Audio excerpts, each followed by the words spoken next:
Si è costituito alla compagnia Carabinieri di Soverato Cristian Giuseppe Pirelli, 29 anni, colpito da un decreto di fermo di indiziato di delitto per il reato di associazione a delinquere di tipo mafioso nell'ambito dell'operazione Showdown contro la cosca Sia Procopio Tripodi, egemone nel Soveratese. Pirelli, genero del defunto boss Vittorio Sia, è stato rinchiuso nel carcere di Catanzaro in attesa dell'udienza di convalida dinanzi al GIP.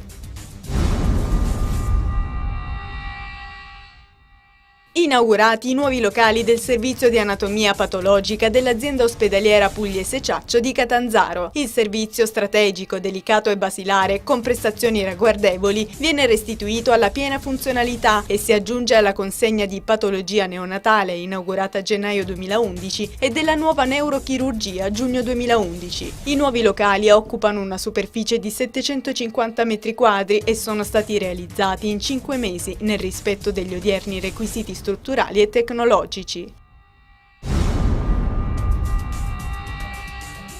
Nevica ininterrottamente da 24 ore sui rilievi della Sila, mentre la Calabria è avvolta nella morsa del gelo con temperature arrivate a -7 gradi. A Lorica e Camigliatello, due delle principali località sciistiche della Sila, il manto ha superato i 40 cm, mentre sulla cima di Botte Donato ha superato il metro. La neve continua a cadere da ieri e stamani per l'abbassamento delle temperature, -3 alle 9, si è trasformata in cristalli di ghiaccio. Sulla zona spira anche un forte vento che rende difficile gli interventi di pulizia delle strade.